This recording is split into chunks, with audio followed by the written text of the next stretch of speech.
noite. Estão me escutando? Ok. Bom, primeiramente, deixa eu acertar algumas coisas, né? Eu fiz... Bom, eu vou começar pelo meu nome. O nome é Fábio Cristiano. Teve um irmão, eu esqueci o nome do irmão, ele chama por Fábio, né? Mas quem me chama de Fábio é só a polícia, né? Então eu saio correndo. Então é Cristiano mesmo, né? O pessoal da família tudo é nem Cristiano, né? É Cris. Se meu pai chama de Cristiano, eu sei que eu vou apanhar. Então pode chamar de Cris, né? Uma outra questão é que eu sou formado no Seminário Bíblico Palavra da Vida, né? Fiz o curso de bacharel com ênfase no Ministério Pastoral e Missões, e por uma questão bem simples de convicção, né? Eu não sou ordenado, então o pessoal me chama de pastor, eu já acostumei, o pessoal, não, mas uma definição particular minha é que pastor tem que cuidar de rebanho, né? De igreja, e o meu é escritório, a gente vai ver um pouquinho. Era para passar um pouquinho, isso, joia, depois você passa o spoiler lá do negócio. Mas antes da gente falar um pouco do ministério, eu queria fazer alguma coisa. Quando eu era pequeno, embaixador do rei e tudo, a gente brincava lá. Qual é o menor versículo da Bíblia? Aí depende não matarás é o menor por causa da letra. E qual é o maior? Esther, Esther está certo. 8, 9. Abre lá em Esther 8, 9. Até então, um tempo atrás, eu pensava que é só por causa de gincana bíblica, né? Por que a gente se decora qual é o maior, qual é o menor versículo bíblico? Mas aqui me tem uma palavra que me trouxe uma informação muito interessante. E de certa forma é a base do ministério o qual eu e minha família está envolvido. Eu ia pedir para algum irmão ler. Isso aconteceu no terceiro mês do ano. O secretário do rei foram imediatamente convocados e escreveram todas as ordens de Mardoqueu aos judeus, aos sátrapas, aos governadores e aos nomes de 127 províncias que se estendiam da Índia até a Etiópia. Essas ordens foram redigidas na língua e na escrita de cada província e de cada povo, e também na língua e na escrita dos judeus. Ok. Que ordem era essa?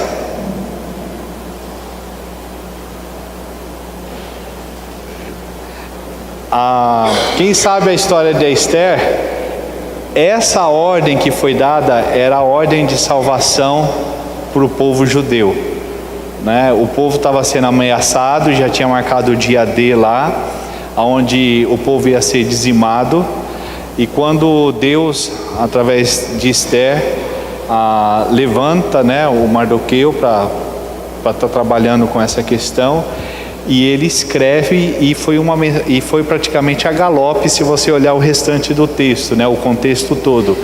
E é bem interessante aqui, porque ele fala não só da liderança, né, fala assim, para os judeus, para os sátrapas, né, que é toda a parte,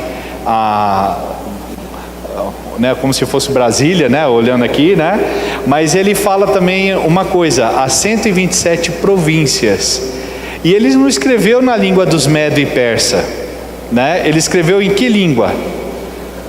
Na língua do povo e na maneira que o povo entendia, né?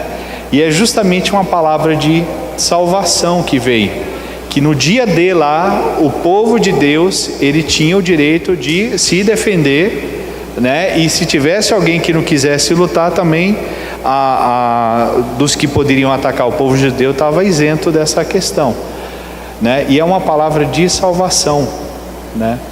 E se a gente for trazer hoje o nosso Senhor Jesus Cristo, a gente pegando lá em Mateus, Atos também, ele fala um pouco disso, mas basicamente Mateus, ele fala assim, lá no finalzinho do capítulo, ele fala assim: todo o poder me foi dado no céu e na terra, né?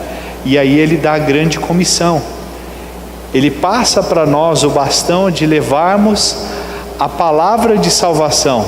E se a gente fazer o paralelo lá com Atos 1:8, e quando nós recebemos o poder que vem do alto, nós podemos o quê? Testemunhar do nosso Senhor Jesus Cristo. Aonde? Jerusalém, Samaria, né, a Judéia e até os confins da terra. Então a gente percebe que até o maior versículo da Bíblia nos traz um desafio muito grande, porque hoje nós temos a oportunidade, né, falamos todos português, de testemunhar do Senhor Jesus Cristo para os falantes de português, mas a gente também percebe que tem outros povos que não têm essa mesma oportunidade, né? Eu faço parte, eu e minha esposa, de uma organização chamada Além, né? Então eu sou do Além. E ela é uma organização filiada a uma organização global chamada Aliança Global Wycliffe, né? E o Wycliffe, ele foi um homem de Deus do século 13, 14, que traduziu a Bíblia todinha para o inglês. Porque até então, depois que a tradução da Bíblia terminou, o Antigo Testamento terminou, logo eles traduziram para o grego, né, que aí o pessoal chama de Septuaginta, e depois, com o avanço do Evangelho, com o ministério do Senhor Jesus Cristo, várias outras línguas ali começaram a ter acesso também à Escritura.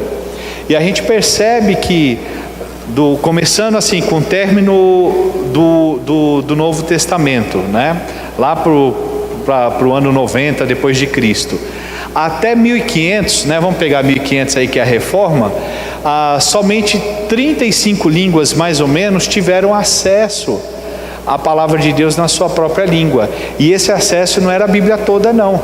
A gente está falando assim, tem lugares que só era o Novo Testamento, ou era só Salmos, né? O canto gregoriano começou com Salmos, traduções de Salmos, nesse sentido. Com a Reforma, né, que o pessoal comemorou esse ano, o que aconteceu? Houve um avanço, né? A palavra de Deus, ela chegou na mão do povo, e isso que Lutero fez, né? Ele traduziu a palavra de Deus e entregou na mão do povo, e com isso começaram o movimento de tradução. Então 1500, 35 línguas, em 1700 o português, né, teve a oportunidade de receber a tradução da Bíblia para nós, né, nós que falamos português, pelo João Ferreiro de Almeida, lá na Indonésia, né? Ele fazia parte da igreja holandesa, né, e foi para a Indonésia, e lá era uma colônia portuguesa, tinha o Timor-Leste também, né? Então ele começou a traduzir a Bíblia para que os falantes de português também tivessem a mesma oportunidade que outros tinham, né? E é bem interessante, porque ele começou aí com seus 16, 17 anos, ele já tinha terminado o Novo Testamento, e logo depois ele fez a tradução do Antigo Testamento, mandou a navio. O sistema de correio não era muito bom, se perdeu essa tradução, e aí ele começou a traduzir tudo de novo, né? E no final da vida lá, faltava só alguns capítulos de Ezequiel. E eu sei porque Ezequiel é um livro bem difícil de traduzir, então ele deixou por último, né? E aí sim, o português, muito obrigado, amado, o português teve acesso à palavra de Deus. Lá em 1800, né? Então quer dizer, um século depois, começaram a surgir as sociedades bíblicas, né? Então a gente tem a Sociedade Bíblica do Brasil, que publica várias Bíblias, não só para o português, mas para o inglês e espanhol também. Então 1800 começou a surgir as sociedades bíblicas, e o levantamento de 35 de 1500 para 1800 subiu para 68 o número de línguas que tinha acesso à palavra de Deus. Lembrando, não era só a Bíblia toda, né? O Novo Testamento, alguma coisa nesse sentido, né? E aí foi 1800, foi o ano de missões, onde o pessoal começou a ir para tudo que é canto. Você vê o movimento lá na China, você vê o avanço do Evangelho aqui mesmo no Brasil, né? A vinda dos congregacionais, dos presbiterianos, dos batistas, né? E todo esse mover de Deus, né? E com isso a palavra de Deus começou a ser traduzida também para outros idiomas. Em 1932, se eu não me engano, tinha um americano que ele era um comportor de Bíblia, né? Ele pegava a Bíblia, ia para os lugares e fazia uma distribuição, vendia, né? Era o ministério dele. E ele foi para Guatemala, né? Distribuir material em espanhol para o povo lá. E Guatemala tinha muitos hispânicos, tinha muitos indígenas. E uma vez ele estava distribuindo lá numa vila lá e tinha um bispo indígena. Ele entregou a Bíblia lá. E o indígena falou assim: se o seu Deus é tão poderoso, tão forte como você está falando aqui, por que ele não fala a minha língua? Palavra de um bêbado, né? E essa palavra assim mexeu com o coração desse senhor, desse homem, né? E ele retornou para os Estados Unidos, e aí ele fundou a Wycliffe, né? Começou primeiro com um curso de verão chamado SIL, né, que está do meu lado, Summer Institute of Linguists, e que o pessoal foi treinado ali para mexer com a tradução, e é direto para Guatemala para fazer. E alguns anos depois surgiu a Wycliffe, em homenagem ao John Wycliffe, para trabalhar com o movimento de tradução da Bíblia, né? Então, 1800 era 68, e quando nós chegamos no ano 2000, a gente já tinha um número muito superior à questão da tradução da Bíblia. Mas, bastante conhecimento. Mas eu queria ter a participação dos irmãos. Quantas pessoas existem hoje no nosso mundo aqui, no globo terrestre? Mais de 7 mil. Né? Então tá bom, mais 7 bilhões de pessoas. Quantas línguas?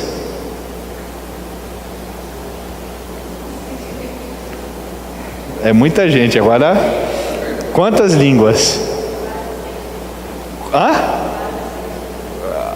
Você não vale fazer spoiler, cara.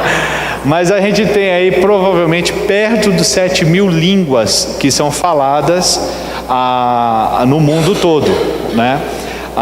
O que a gente percebe hoje se pensar só no ambiente, línguas nativas brasileiras são em torno aí de 187 línguas nativas brasileiras. Português não é nativo, japonês, o italiano, nativa brasileira é mais ou menos 184, 187 línguas. Quantas dessas línguas vocês acham que possui a palavra de Deus? São 7 mil línguas aí. 7 bilhões ia ficar muito ruim os cálculos, né? Quantas aí você acha que tem a Bíblia completa? Vamos ficar mais fácil. 1000? Não, menos. Quantos vocês acham aí? Vamos aí. Não, vocês não falam de dar spoiler, vocês já sabem. Não faz isso, vamos pensar aqui da igreja. Quantas? 600. Vai nos 600? Quase. Eu tenho uma atualização aqui, isso, né? Um pouquinho mais. São 7 mil línguas, né? Arredondando aí. Nós temos só 670 línguas que tem a Bíblia completa no seu idioma. Então, sinta-se um privilegiado, né? Porque você tem a palavra de Deus completa.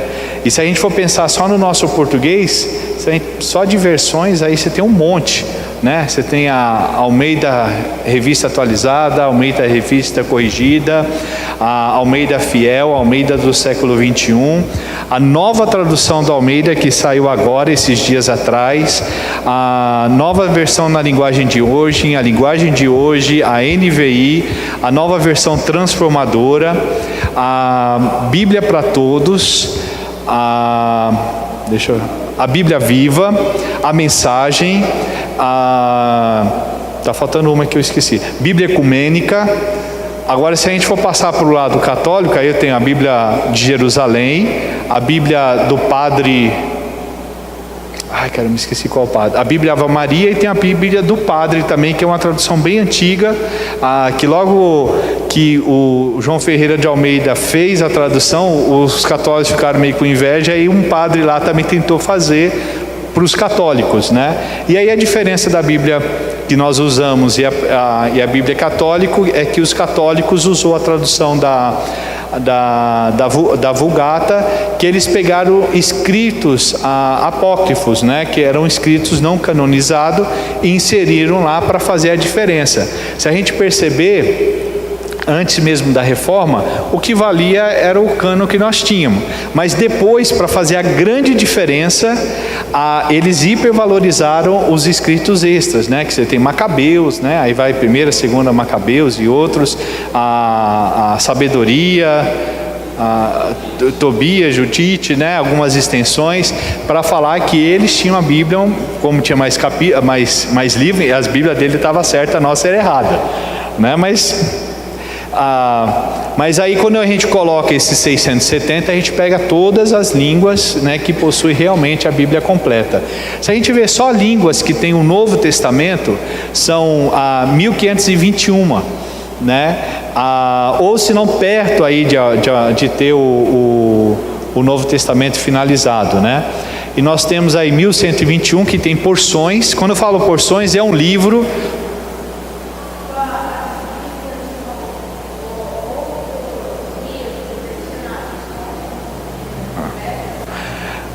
Outros Bíblias adicionados.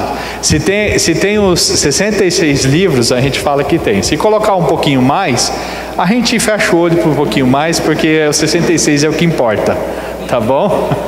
Aí a gente tem aí 1121 que tem porções, né, de Bíblia, ou um capítulo, ou histórias, né, alguma coisa nesse sentido.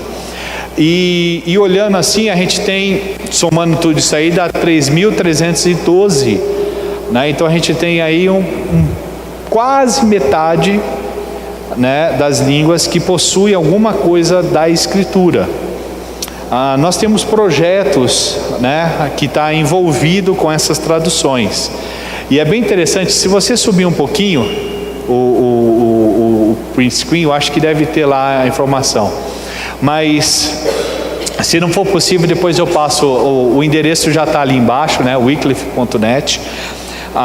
Mas nós temos hoje necessitando, né, nós temos aí em torno de 1.800, não, ao contrário, 1.200 projetos que estão começando a trabalhar com a tradução da Bíblia, estudando, fazendo todo o processo, né? E a gente precisa, e a gente falta, né, de pessoas para poder se envolver nessa questão do projeto, mais ou menos assim entre 1.800 e 1.900 línguas, que se você pegar um papel em branco, é isso que ele tem na língua deles, né? Então ainda falta muito, né? Se eu pegar só essas pessoas que não tem nenhum projeto que necessita, ele é praticamente a população do Brasil. E qual que é a população hoje do Brasil? 220, 230 milhões de pessoas. Então, quando eu pego só esses 1.800, 1.900 projetos, povos, né, línguas, quer dizer, que precisam da tradução da Bíblia, eu estou falando aí de uma população do tamanho do Brasil, né?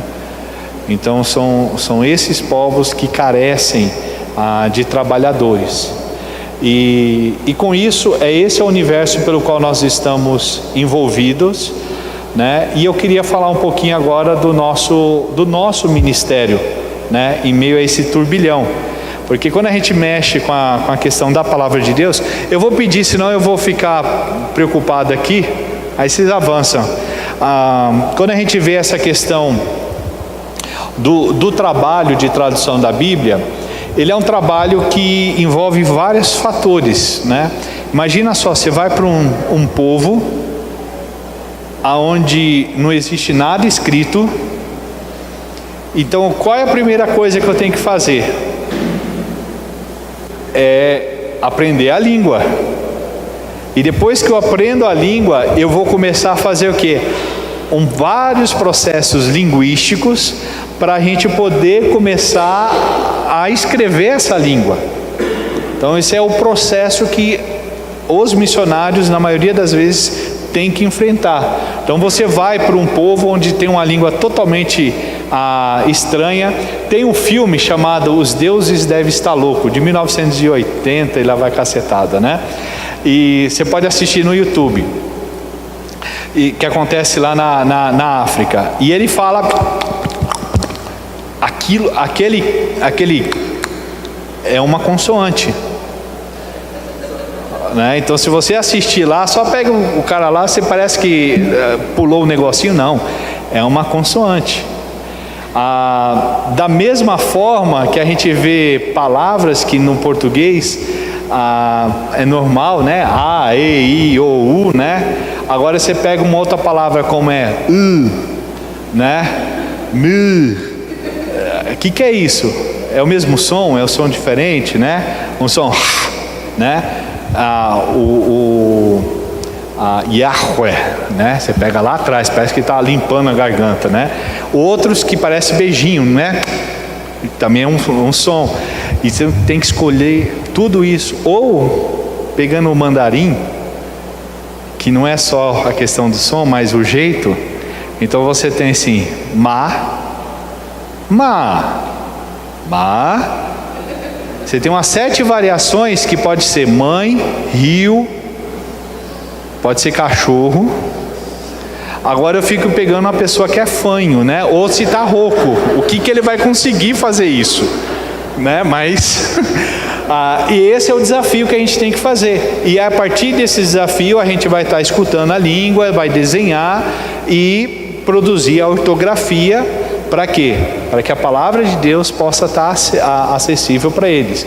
E é interessante que, bom, fiz a ortografia, o que eu tenho que fazer agora? Ensinar o povo a ler e escrever, né? Então, não é só eu simplesmente ir lá e traduzir a palavra de Deus, né? Então, nós estamos envolvidos em todo esse processo, né? Aqui no Brasil, especialmente, tanto eu como a minha esposa, pode avançar. Nós temos... Pode ir. Isso. Nós temos o nosso trabalho principal, que é o trabalho de tradução da Bíblia. Se der tempo, o pastor vai me dar um toque, a gente passa, senão numa outra oportunidade a gente fala um pouco mais específico do Kaiowá. Mas o povo Kaiowá é o segundo maior povo indígena do Brasil, né? Ele fica situado lá no Mato Grosso do Sul. Então aquela parte todinha amarela destacada do estado do Mato Grosso do Sul é a área onde fica o povo Kaiowá.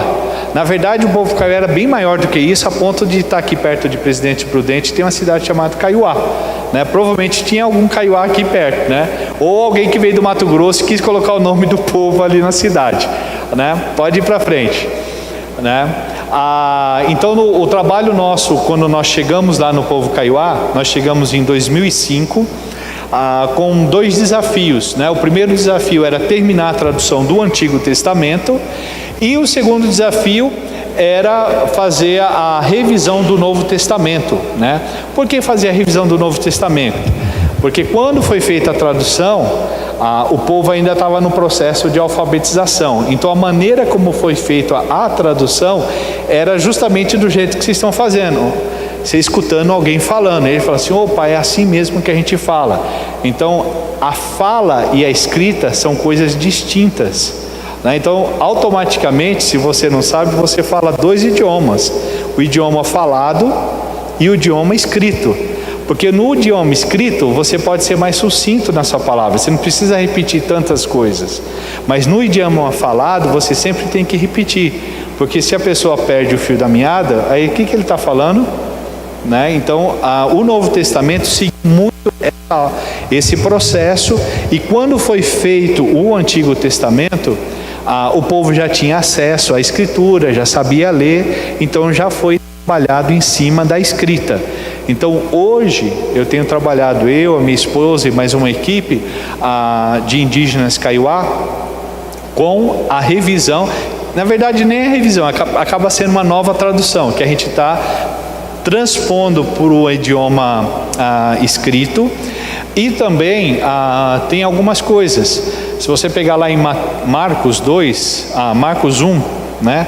Esse é o Evangelho, as boas novas do nosso Senhor Jesus Cristo, e aí o versículo 2, conforme diz a profecia de Isaías, e aí vem a profecia.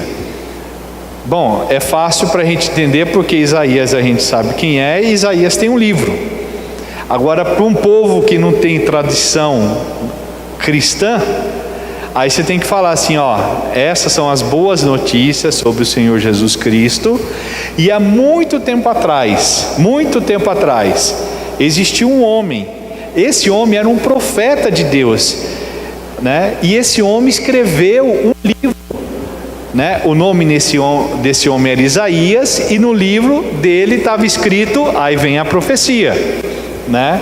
Então, para você ver como é que é as coisas, a gente chama isso de informação implícita e informação explícita.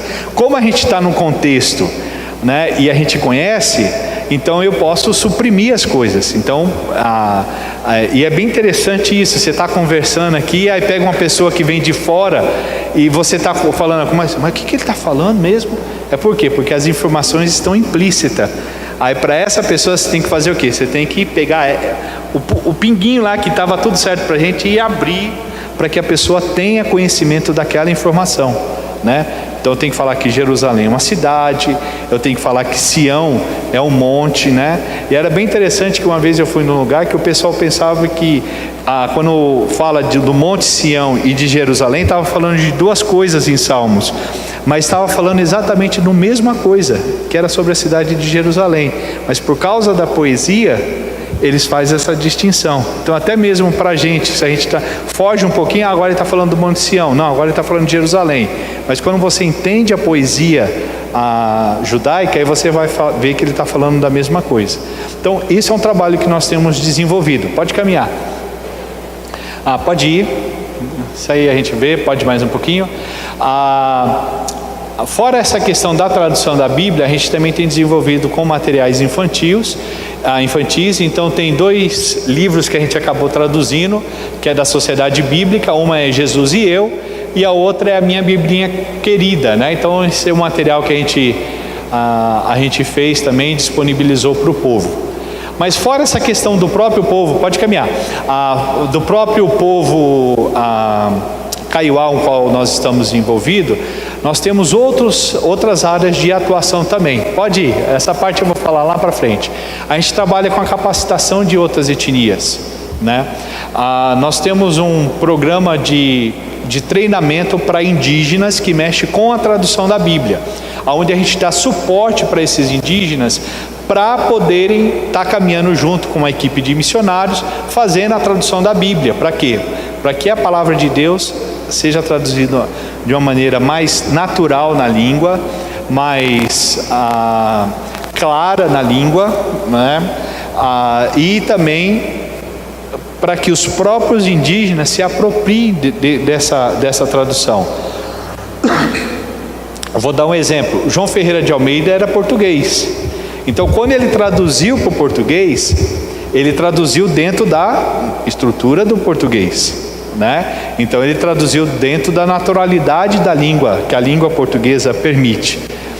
Naquela época, para a gente não é tão claro mais, mas se eu falar assim, disse-lhe Jesus, e Jesus falou para eles, qual que é a diferença? Disse-lhe Jesus e Jesus falou para eles. Tem alguma diferença? Qual que é mais claro?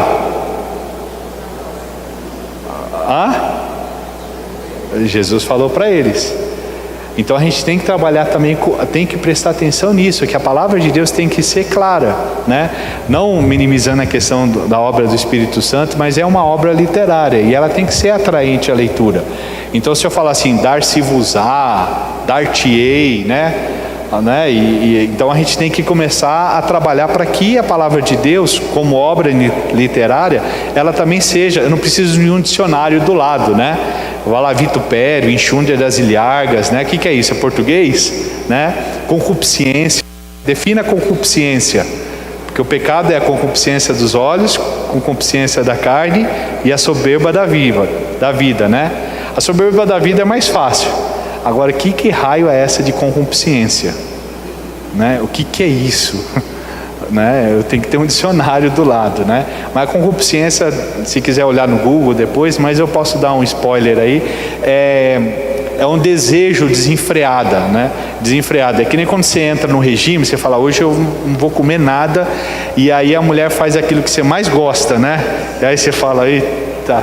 Ou como fala o pessoal lá do norte, né? Eu vou ter que deixar esse negócio só para amanhã, né? Eu vou ter que comer agora, não tem jeito, né? Então esse desejo desenfreado assim que a gente tem, é exatamente isso o significado da palavra concupiscência.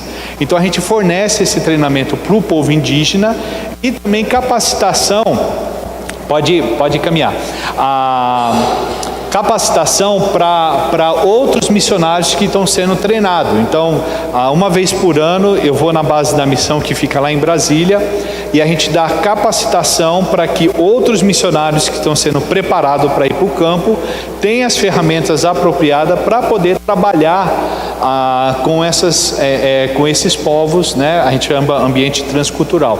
Não só aqui no Brasil, também internacionalmente. A gente já trabalhou muito com pessoas que vinham de Timor-Leste, Guiné-Bissau, onde falam português, e também pessoas que vêm de fala hispânica que está atuando em outro lugar do mundo, né? Então, o treinamento ele abrange, né, não só os falantes brasileiros de fala portuguesa, mas de outras partes do mundo também, para trabalhar com o movimento de tradução da Bíblia, seja a tradução propriamente dita, ou seja o processo de educação, porque não adianta nada eu entregar a Bíblia, está aqui, aí ele vai olhar assim, o que significa esses rabiscos aí? Eu não sei, né?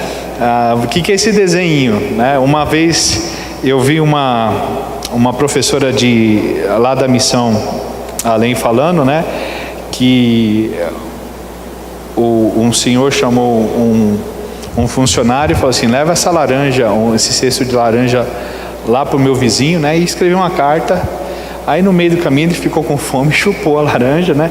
Aí chegou lá, o cara falou assim, tá faltando uma laranja aqui. Mas como que o senhor sabe? Eu falei, não, era para ter tanto. Mas como, né? Aí ele falou assim, não, tá aqui no papel. Aí na segunda vez ele virou de costa, né? E chupou escondido, né? Aí ele chegou lá, tá faltando uma laranja. Né? E ele foi até a hora que ele falou assim, me ensina a ler e escrever para saber o que está escrito aqui no papel. Então a gente precisa ensinar o pessoal a ler e escrever, né? Para que eles possam estar compreendendo também no seu próprio idioma essa parte, né, da palavra de Deus. Então quando a gente volta aqui, voltando só ao nosso projeto mesmo, o projeto Kaiowá, aqui é a região do povo Kaiowá, pode ir para frente, né? Pode mais, a gente já falou isso, são os materiais que foram feitos.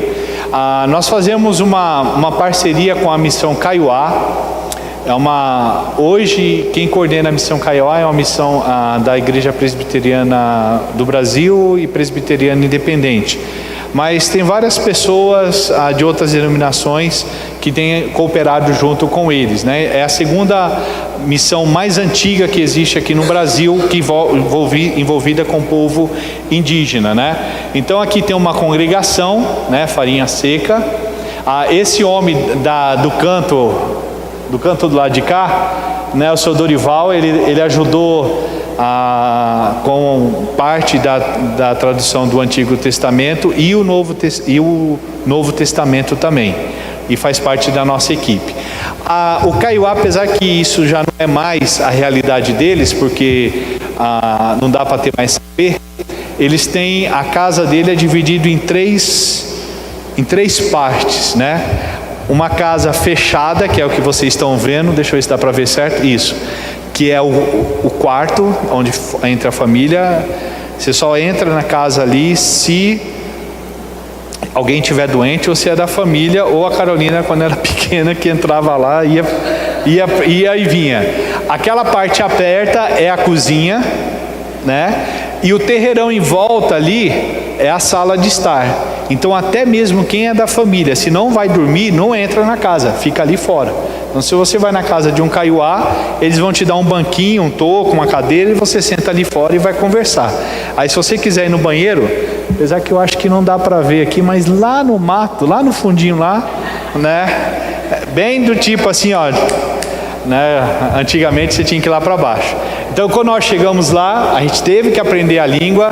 Carolina se intermou, não dá nem para ver a diferença mais dela com as indígenas, né? As indinhas ali, pode ir, né? E aí a gente começou a ver a questão da língua.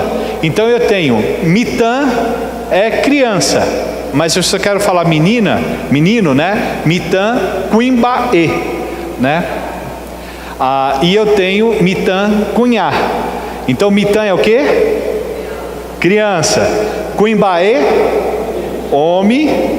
Cunhá, mulher, né? Então a gente tem Mitã Quimbaê é menino, né? Criança, homem.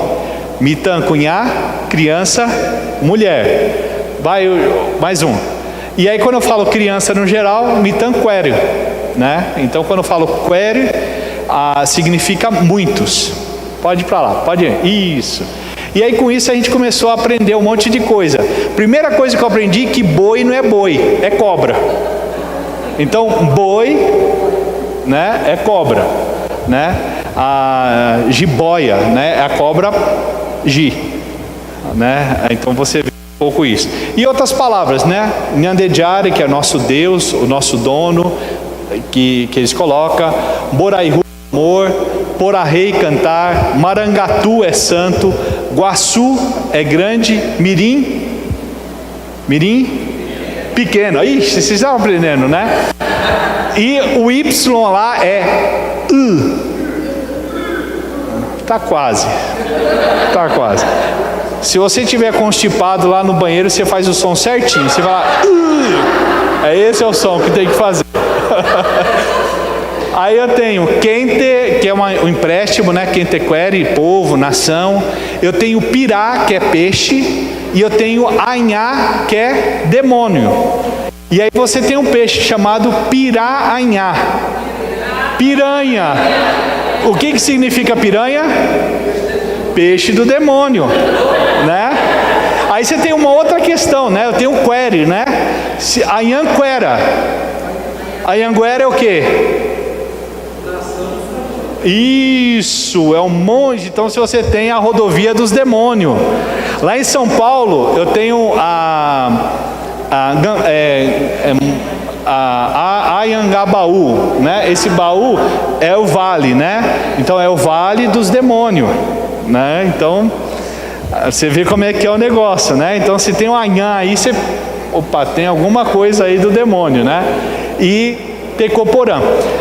Uma coisa que é bem interessante do povo Kaiowá em si, ele é um povo que era dominado pelo medo. Então todo o processo dele religioso é para apaziguar um Deus, né? Ele chama de dono. Então quer dizer, se você está na mata lá e quebra sem querer uma planta que é medicinal, e você tem que fazer uma oferenda lá para falar que você não fez de propósito, porque senão o dono daquilo lá vai te fazer mal. Se você mata um animal, você tinha que fazer também lá. Às vezes ele enterrava a cabeça ou os pés, né, para apaziguar toda essa questão. E todas as músicas era voltado para essa questão de apaziguar, né? Tentar manter paz com esses donos, né? Esses espíritos.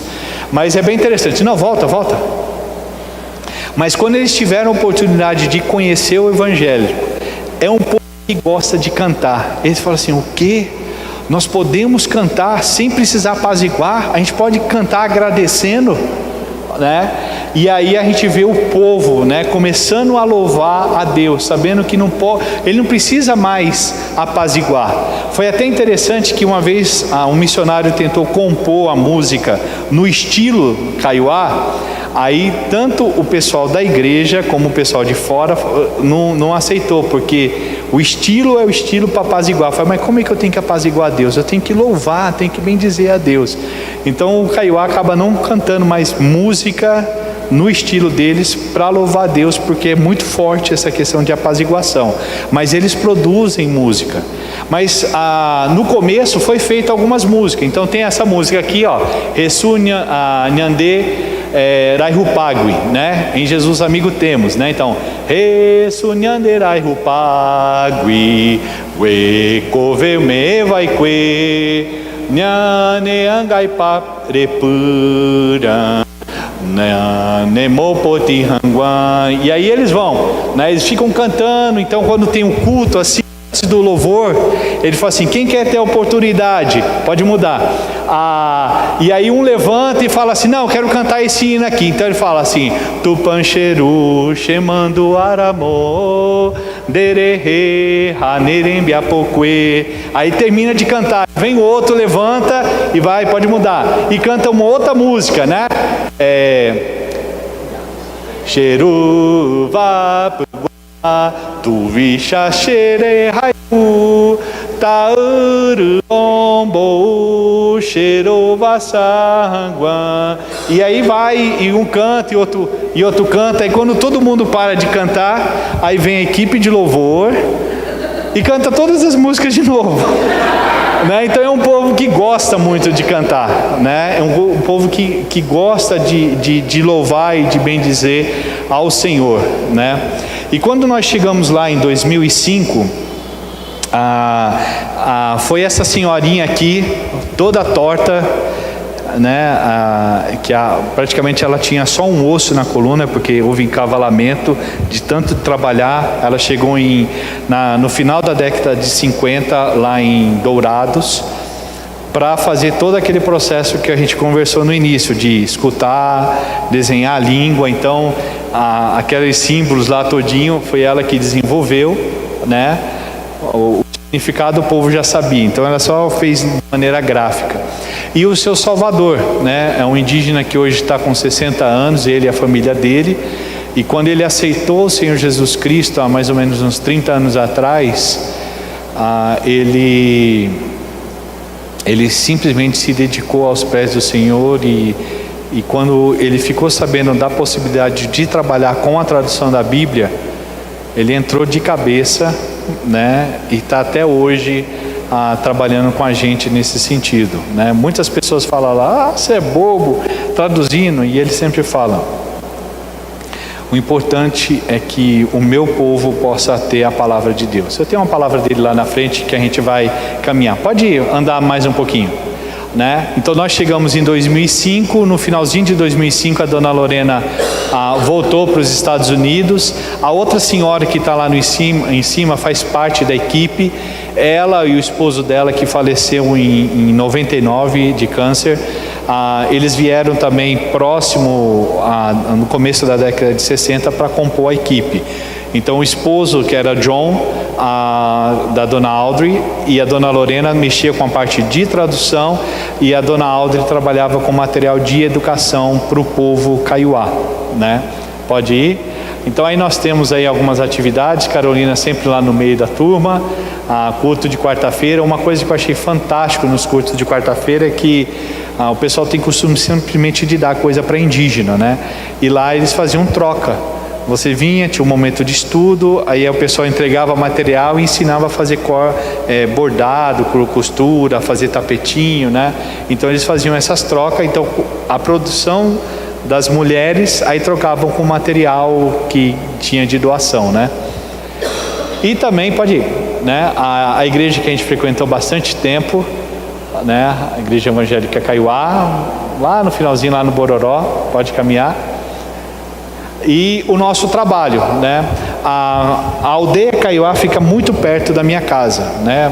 Da casa do seu Salvador, esse que está em cima de camisa branca. Até minha casa é mais ou menos uns 8 quilômetros só. Então ele pega a bicicletinha dele, é tudo plano, né? Quem já foi lá na região, então aí ele vai lá em casa, a gente começa a trabalhar o dia inteiro e depois ele retorna para a casa dele. E é bem interessante porque aí em casa não tem ninguém atrapalhando, né? Porque aí a gente uma vez tentou fazer na casa dele, aí fora criançada, não sei o que, chega um, o que vocês estão fazendo? Ah, estão mexendo com a tradução da Bíblia. Ah, mas é muito bom, e aí vai, o negócio não roda, né? Não vira, o negócio não desenvolve. Então a gente fez em casa, montou um escritório. Então, o de cima é um escritório mais antigo, de baixo é onde o escritório modernizado aqui, junto com o seu Dorival, aquele senhorzinho que fez o Novo Testamento e parte do Antigo também, está nos ajudando. E a gente fica trabalhando ali na tradução da Bíblia. Em 2013, e eu vou mostrar o vídeo depois, a gente teve a publicação de uma versão de verificação da Bíblia completa. Por que a gente usou verificação? Porque o Novo Testamento ainda estava naquele estilo que eu falei, né? E o Antigo já estava pronto. Então eu falava assim, não, vamos terminar o projeto, a gente entrega a Bíblia. E o povo, mas por quê? A gente quer a palavra de Deus, né? E eu mexendo com a tradução da Bíblia, não querendo dar a Bíblia para o povo. Então a gente conversou, verificou com a sociedade bíblica, aí eles falaram assim, junta tudo e entrega para a gente, porque a gente sabe que você vai estar trabalhando ainda. Então em 2013 a gente entregou a Bíblia para o povo, a gente visitou vários lugares, e aquele senhorzinho de amarelo ali chamou muita atenção nossa. Porque quando ele pegou a palavra de Deus, ele abriu, ele chegava assim, vem cá. Ele fazia assim, que nem a gente quando quer fazer, Deus fala comigo, você abre a Bíblia, ele lia assim, ria, e aí daqui a pouco ele, vem cá. E a gente via a alegria, eu não sei, é de uma aldeia mais distância, eu não sei o nome daquele senhor, mas nem o seu Salvador sabia, mas a alegria que ele teve ao ver a palavra de Deus, e poder compartilhar com todos ali, isso... Bom, vamos para lá, senão eu vou chorar. É fantástico, né? E aí eu tenho um pedido muito especial, né? O Novo Testamento na linguagem de fácil leitura fala assim, ore por nós, para que a mensagem do Senhor se espalhe rapidamente e seja honrado, assim como aconteceu entre vocês. Então, quando você estiver lendo a Bíblia, e espero que seja algo cotidiano, você possa estar lembrando de tantas outras pessoas que não têm essa oportunidade que você tem de ler a palavra de Deus, e possa orar pelas pessoas que têm se envolvido nesse ministério. Aqui no Brasil a gente tem vários povos que têm trabalhado com a tradução da Bíblia ao redor do mundo, mas ainda tem muitos campos que ainda necessitam do trabalho de Deus. Eu queria só compartilhar, e eu já encerro, como é que foi a palavra de Deus chegando, né, de maneira completa com o povo Kaiowá.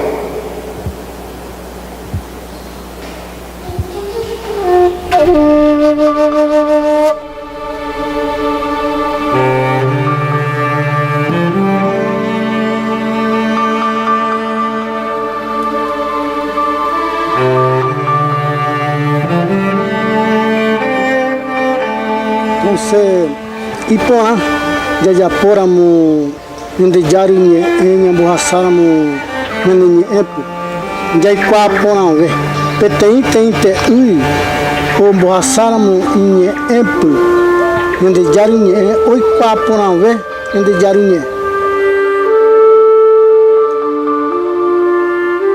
jajero viatera mu ndejari de mushera mu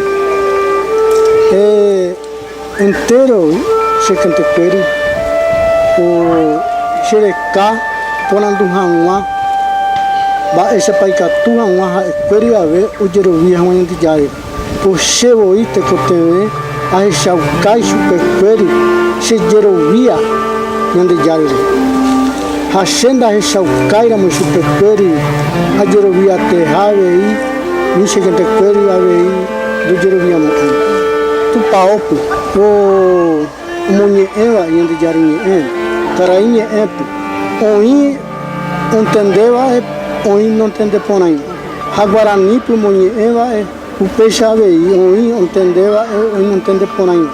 A pe inhe pro monhe era mo, pela caiuara mo o quapo na ve, onde já ni.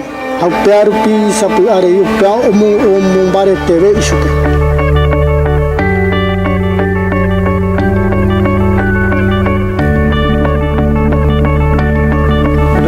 Já ve primeiro ore oronyimbo eaje aí kato hawasa ore ono bohasanya de jarani porque reta oi nyande jarani oi so karanye eme ambuenye haro bire korire ko nyande nyan orenye eme te kaiwanye eme oreve ifase ono bohasahama ore rapisha kwera ono mombe uhawa orenye teru Pesanomi o henduwa o tendeve orenye hauputave ave hese wera que nyande jara nyande jara peteiva peagui inteiro o henduwa o mombe uave jupe hei amante igreja pe o imanya nenye emera biblia o sema kote vende ave de hore henduhanwa e hapisha ao peru pi hapisha o uave o hendu segui inye tepe nyande jara nye porque a pe saka pona o chupe o nyemombe una hapiagui heta vez sabe ante quem tem o hendu seva nyande jara nye ha o musava recove porque eu tende pona oi ko kaiwa nye empe oinga saka pona oi ha chupe o puta oi rece ha pecha inteiro via mombe ujovama a dear que on sema biblia caiu a panteroia oi papona cv oi o de salva hamanya de jara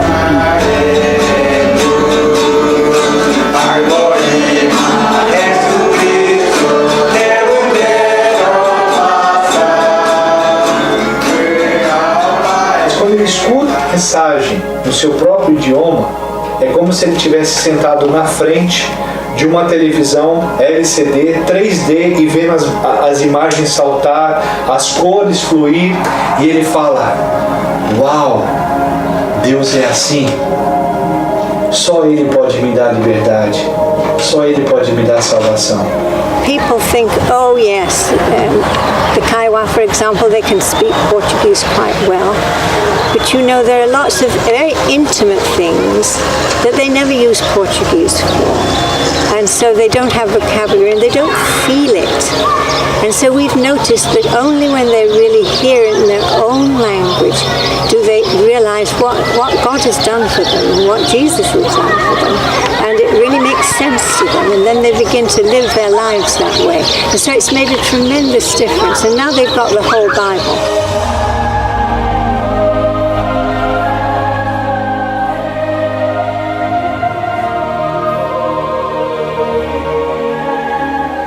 Nyande jari o hahua tereigui kente querupe o peagui o me wa urupe tem oho oiko vae o peixaramo entero ve o girovia vai vive rece no mondoi vaera momburi o jirregui oiko me mete vaera nyande jari undive.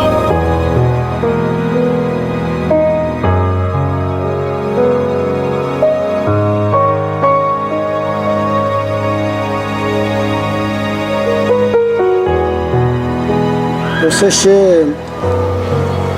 a terei o semana onde já a Bíblia oranye que amba apoia se a nutunu já a traduzir amba hasa já carainha enche ha enche de pé coa ipona ao pé amba hasa parire a johu ipona a terei a co arire se kente queri oi papona veta onde já a enche de pé.